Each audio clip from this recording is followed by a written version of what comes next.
The Palm of Ashanti, a fable of love, envy, and betrayal. A magical tale. Chapter 1. The Girl with the Golden Shadow. In the bustling town of Aburaso, far from Kamasi's highways and far closer to ancient mysteries, lived a young woman named Adoma. She was known for her striking beauty, but what truly unsettled the villagers was her shadow, glimmering gold whenever the sun touched her. No one understood why. Even her mother refused to speak of it. Rumors spread everywhere that Adoma was a reincarnated forest spirit, or worse, a child traded to humans by the river gods. Children whispered her name like a spell, never loudly, always fearing her golden shadow might hear them and come alive. Yet Adoma herself lived an ordinary life. She fetched water, sold palm wine, and scrubbed cassava from her fingernails every evening. But she often felt something watching her from the edges of the forest, something ancient, close, and hungry for her return. One evening, a strange mark appeared on her wrist, a small symbol shaped like a twisting palm leaf. It glowed faintly when she touched it. Her mother gasped and pulled her hand away instantly, as if burned by the sight of it. "You must never show this to anyone," her mother warned, trembling, "not even to someone you love." But nothing frightened Adoma more than what her mother whispered next. "The day a man touches that mark is the day your fate will claim him." Chapter 2. The Drummer Who Heard the Forest Speak.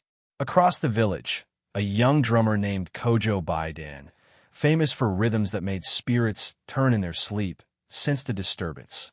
He claimed that while practicing at midnight, he heard voices whispering from the trees, a chorus chanting Adoma's name in an ancient dialect. Kojo wasn't afraid. Instead, he was intrigued. He had admired Adoma from afar, watching her golden shadow dance against the evening sun.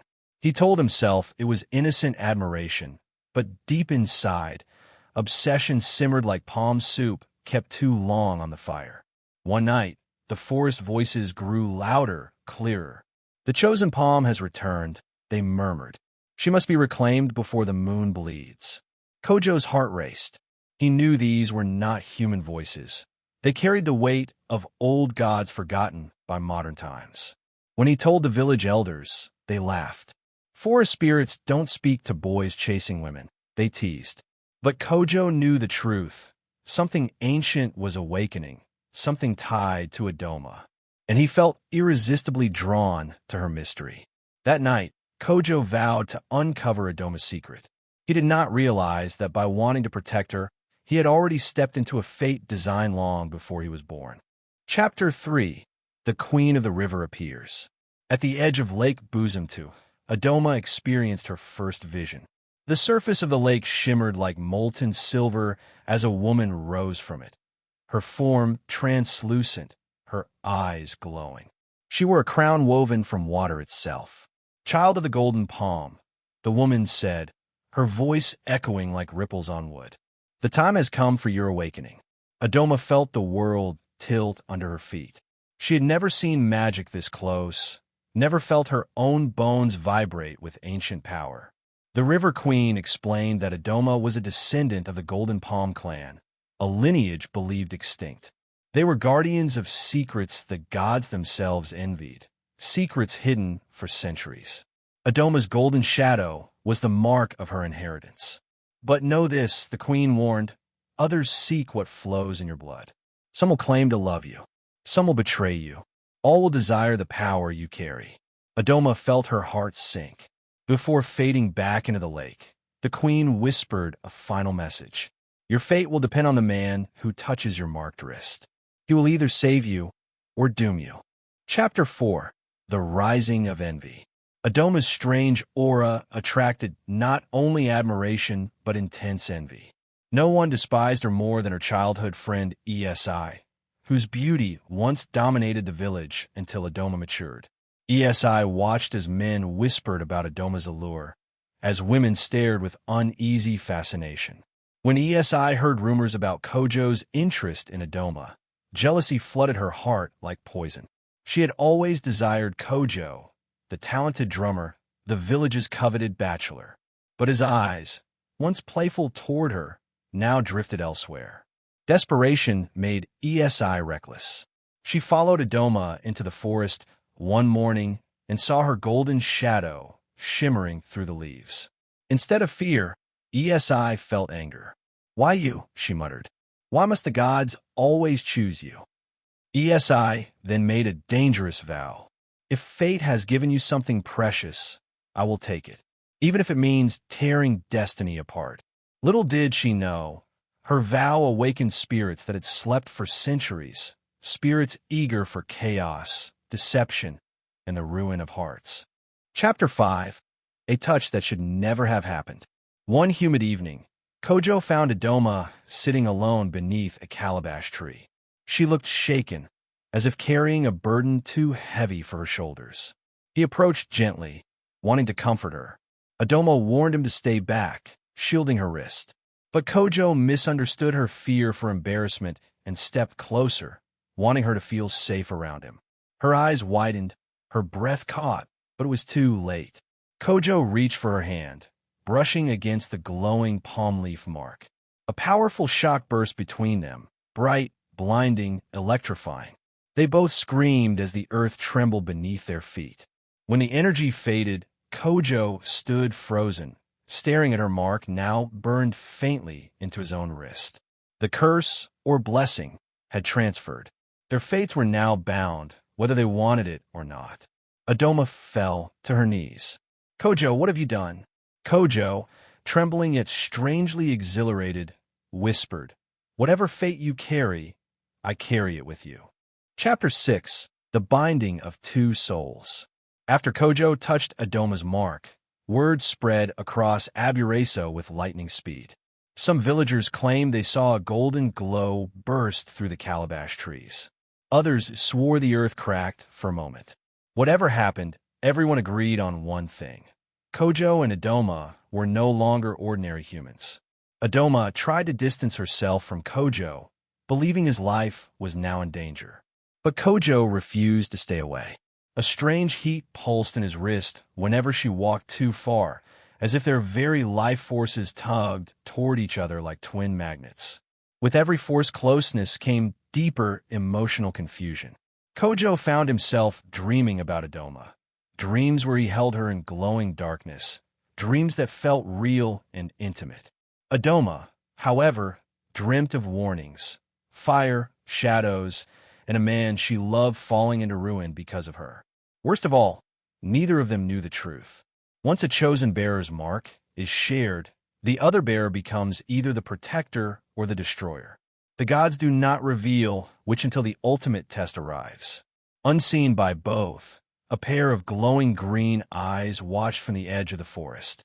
Esi had witnessed everything, and the jealousy boiling inside her had finally found purpose. Chapter 7. Esi's Deal with the Night Spirit. Consumed by envy, Esi wandered deep into the sacred forest, far past the point any sensible villager would dare travel. The deeper she went, the colder the air became. Strange whispers echoed through the trees, tempting, mocking, calling her name. She soon reached a clearing where a pool of black water shimmered like obsidian glass. A figure emerged, tall, faceless, wrapped in shadows that moved like smoke. It was Sunsum Kuro, the night spirit, forbidden to be summoned by mortals. "Why do you call me, child of flesh?" the spirit asked, voice like 1,000 whispers at once. Esi trembled, but her jealousy was stronger than her fear. She begged the spirit to strip Adoma of her allure, her power, and her fate-bound connection to Kojo. The night spirit offered her something even darker. "I can give you power beyond beauty," it said. "Power to twist destiny itself. But every gift requires a sacrifice." Esi hesitated only for a moment before agreeing. Sunsum Kuro smiled without a face. "Then give me something precious, your ability to love." Esi accepted, unaware she had just sold the last softness in her heart. Chapter 8. The Visitation of the Golden Ancestor. That night, as Adoma lay restless in her hut, a golden light filled the room. A tall, regal woman materialized before her, draped in woven kent that shimmered like sunlight. Her eyes were ancient with wisdom and sorrow. "I am Nana Yabrafi, last queen of the Golden Palm clan," she said. Adoma felt her breath catch.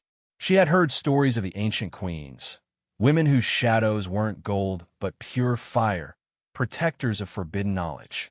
Nana Ya warned Adoma of the gathering storm.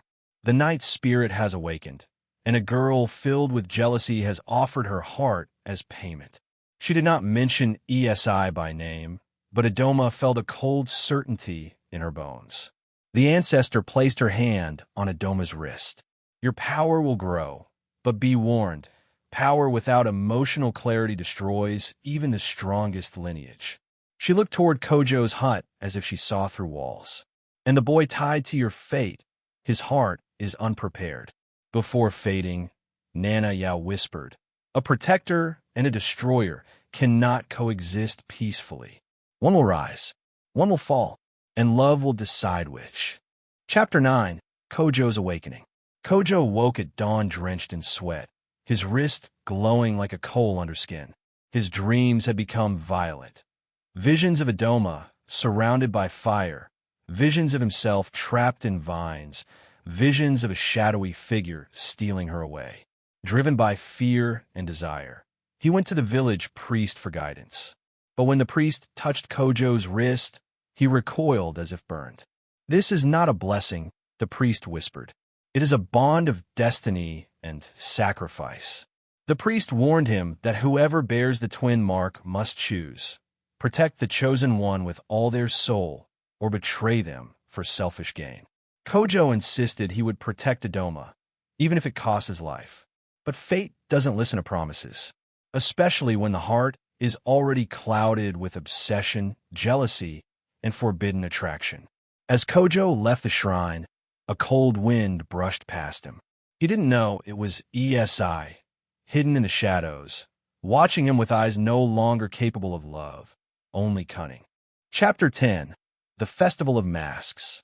The annual Akwambo festival arrived, and with it came celebration, masquerades, and ancestral dances. Villagers wore colorful masks representing spirits, tricksters, warriors, and lovers. Music echoed through the night like thunder rolling across rooftops. Adoma hoped to blend in and enjoy the festival quietly, but her golden shadow betrayed her, glowing gently with every lantern she passed. Kojo followed closely behind her, unable to resist the pull of his marked wrist. Amid the drums and dancing, ESI approached wearing a red and black mask symbolizing betrayal. No one recognized her, not even Kojo. She whispered ancient incantations learned from the night spirit, sending waves of emotional confusion toward Adoma and Kojo. Suddenly, Kojo felt overwhelming desire for Adoma. Desire so strong it frightened him. Adoma, meanwhile, felt fear surge through her heart as if danger approached. The spirits inside their marks reacted violently. In the midst of the chaos, ESI removed her mask and smiled wickedly. "Let the unraveling begin," she whispered. Chapter 11. The Kiss That Never Should Have Happened. After the chaos of the Festival of Masks, Kojo walked Adoma home. They both felt shaken, breathing unevenly, trying to name the hidden force tugging at their emotions. Their marks still pulsed faintly, gold on her, ember red on him. Something had shifted, and neither dared speak it. Suddenly, Kojo stopped. "Adoma," he whispered, "do you feel it?" She wanted to deny it, but the pull was unmistakable. It was as if their hearts were wrapped in invisible vines, drawing them closer. Against her better judgment, she stepped forward. Their lips touched. A kiss, soft, trembling, unplanned, burst into a storm of golden and red light. It lasted only a moment, but ignited a blaze of power inside them both. The entire sky shimmered briefly, as if acknowledging their union. When they pulled away, Adoma looked horrified. "This was a mistake," she whispered. "The ancestors warned me. Love will make everything worse." She ran, leaving Kojo breathless and confused. But deep inside, he felt victorious because the kiss felt like destiny claiming him. Unseen, ESI crouched behind a neem tree. She smiled with cold satisfaction. Yes, fall deeper, she whispered. The deeper you fall, the harder the break will be. Chapter 12. When Spirits Turn Restless. In the following days, strange things began happening around the village. Palm trees bent toward Adoma when she passed. Water in clay pots rippled even without wind. Children claimed to see glowing footprints near her hut every morning. The elders called an emergency gathering, but they avoided using Adoma's name. They feared acknowledging her power would attract spirits who liked attention. Still, their fears spread across the village like wildfire, making Adoma feel more isolated.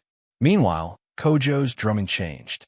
His rhythms became deeper, heavier, echoing with a golden undertone. People danced unconsciously when he played, even when they didn't want to. The mark was transforming him, unlocking abilities neither he nor his family understood. But power comes with consequences. Kojo soon found himself having visions during the night. Visions of Adoma in danger, visions of himself turning into something monstrous, visions of Esi's eyes glowing green. Realizing he could no longer ignore what was happening, Kojo decided to confront Adoma and learn the full truth, even if it meant facing something bigger than both of them. Chapter 13. The Confession Under the Baobab. Kojo found Adoma sitting under the ancient baobab tree outside the village, a place rumored to be older than time. She looked exhausted, her golden shadow dimmer than usual. He knew she had been crying even before she turned her face.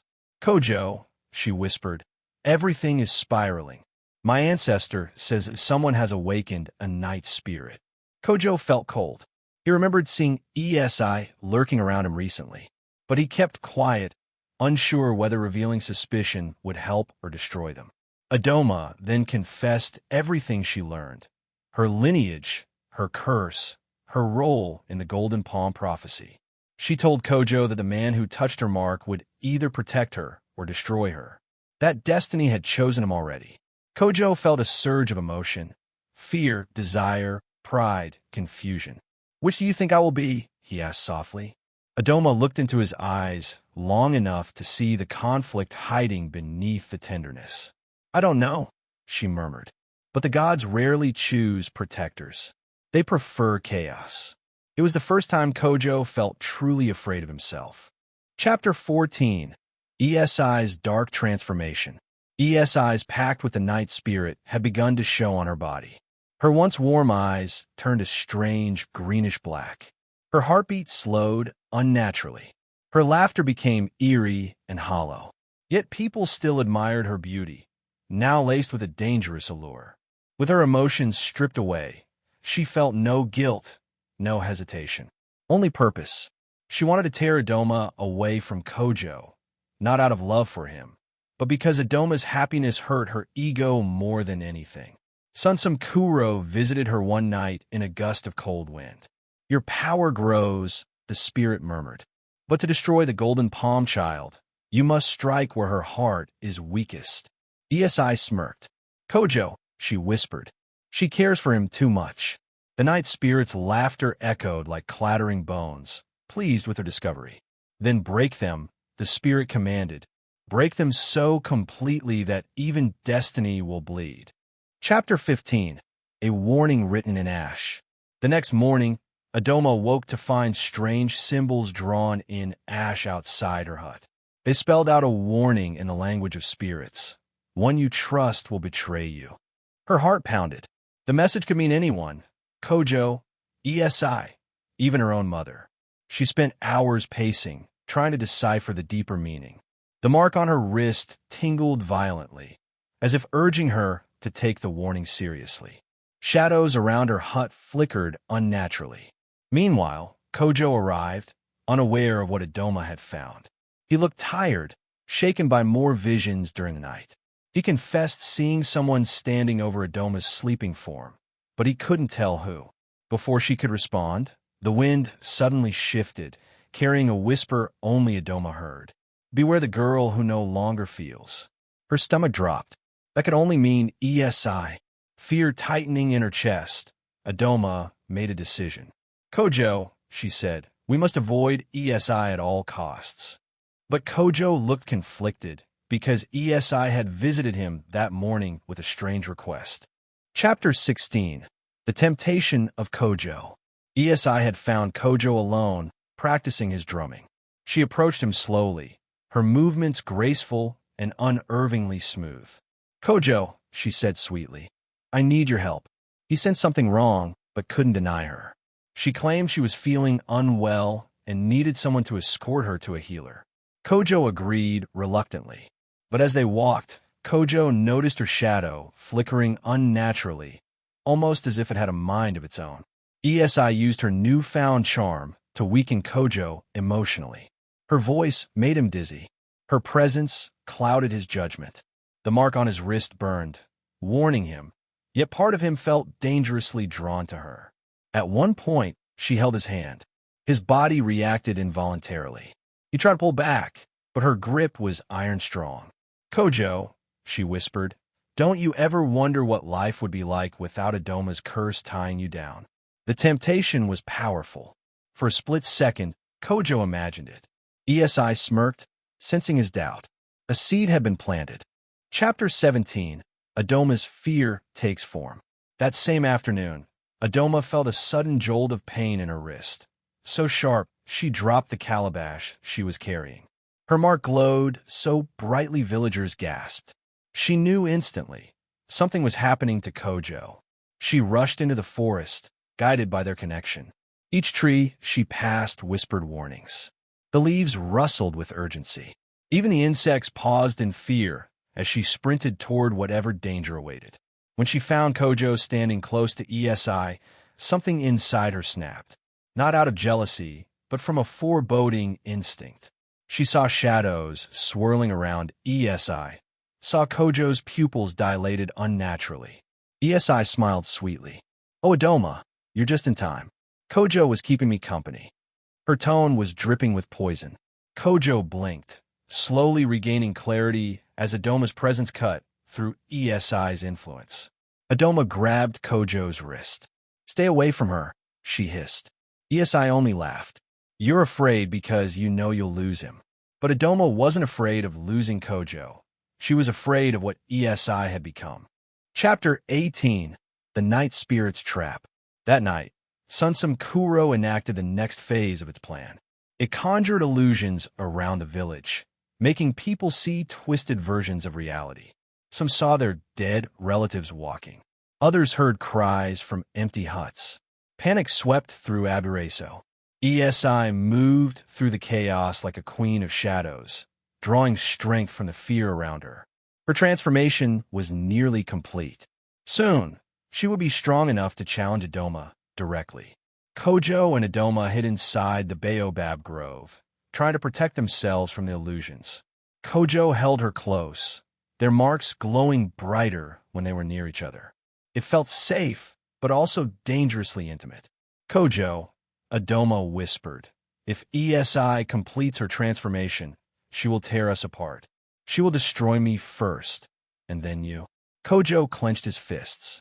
For the first time, he truly understood the weight of destiny binding them. "Then I'll destroy the Night Spirit, if I have to," Kojo vowed. But Adoma shook her head. "It doesn't work like that. The Night Spirit cannot be killed, only outsmarted." Chapter 19. The Secret of the Golden Palm. Nana Yabrafi appeared again, this time in a swirl of golden wind that illuminated the dark grove. She looked more solemn than before, her expression clouded with urgency. "The golden shadow is not a blessing," she explained. "It is a seal created to imprison a forbidden power. Your bloodline was chosen to guard it." But when shared with another, she looked at Kojo with pity. Fate is rewritten. Adoma finally understood. The curse wasn't about danger to herself. It was about the danger she posed to others. The power within her was unstable, unpredictable, capable of both salvation and destruction. Kojo stepped forward, determination blazing in his eyes. "Then teach us how to control it." But Nana shook her head. "Power like this cannot be controlled. It can only be balanced." She turned to Adoma. "Your heart is the key, and the one who shares your mark must match your heart's purity, or your combined power will tear the world apart." Kojo swallowed hard. Was his heart pure enough? Chapter 20. ESI makes her move. At the peak of midnight, ESI arrived at the grove, guided by the night spirit's whispers. She found Kojo and Adoma standing beneath the glowing silhouette of the ancestor. Her face contorted with envy. "All this power should have been mine," she hissed. "You were always the chosen one, always admired, always loved." She raised her hand, and a mass of dark energy spiraled around her fingers. Kojo stepped in front of Adoma, but the ancestor held him back. "This is Adoma's battle. Only the rightful heir of the Golden Palm can face a corrupted spirit vessel." Adoma felt her heart pounding. She didn't want to fight ESI. She didn't want this fate. But the mark on her wrist flared, demanding action. It responded to ESI's darkness like lightning responds to thunder. "ESI," Adoma pleaded, "you don't have to do this." ESI smirked. "I don't want to do it. I want to win." Chapter 21. The Battle of Light and Shadow. The grove erupted into a storm of gold and black energy. Adoma summoned waves of shimmering power from her golden shadow, while ESI hurled darkness thick as smoke. Trees cracked. Ground split. The air burned. Kojo tried to intervene, but every time he moved closer, the energy pushed him back violently. His wrist burned, forcing him to watch helplessly as the two girls who once braided hair together now fought like demigods. ESI was faster, stronger, more ruthless, but Adoma had something ESI lacked: a heart full of emotion. Fear, love, hope. And those emotions fueled her powers unpredictably, making them fierce and wild. At one point, ESI almost struck a fatal blow, but Kojo shouted Adoma's name, jolting her heart and unleashing a burst of golden force that blasted ESI backward. Exhausted but determined, Adoma whispered, "I don't want to kill you, ESI." ESI laughed bitterly. "Oh, don't worry. I'm not planning to die." Chapter 22. The Sacrifice of Emotion. Realizing she couldn't overpower Adoma directly, ESI turned to Kojo. If she couldn't break Adoma's power, she would break her heart. She hurled a massive bolt of shadow straight at him. Adoma screamed. Without hesitation, she threw herself between Kojo and the deadly spell.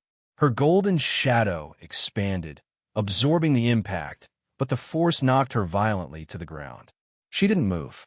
Kojo collapsed beside her. "Adoma, Adoma, please." His tears fell on her glowing wrist, and the mark pulsed faintly in response. But she was barely conscious, her breathing shallow. ESI froze. Seeing Adoma's still form stirred something inside her. Something unfamiliar, something painful, a faint echo of the emotion she had sacrificed, the ability to love, to care. Her eyes widened as she realized she couldn't feel remorse. The night spirit appeared beside her. "You have done well," it murmured. "Finish her." ESI hesitated. For the first time since her transformation, she doubted. Chapter 23. The Shattering of the Night Spirit. Kojo placed his glowing wrist on Adoma's. A flash of red and gold erupted, shooting up into the sky like a beacon. Their bond, formed from desire and destiny, turned into something deeper: sacrifice. The energy from their combined marks surged outward and struck the night spirit. Sunsum Kuro shrieked, its form unraveling like smoke and fire. It hadn't anticipated the bond becoming this powerful.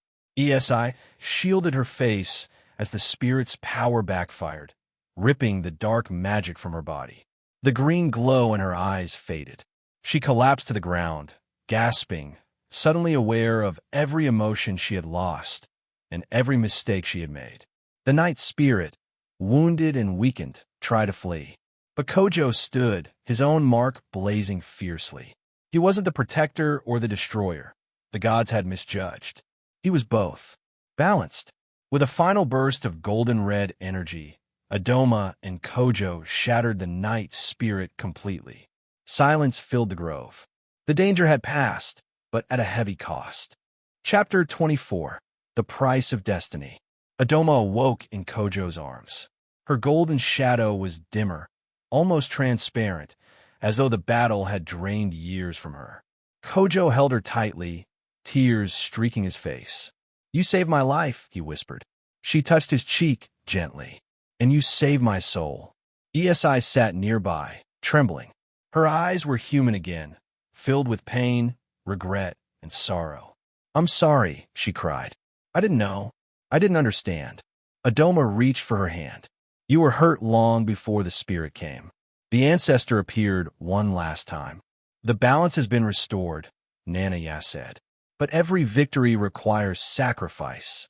Adoma, your power will fade until you learn to heal your heart. Kojo, your destiny is forever intertwined with hers."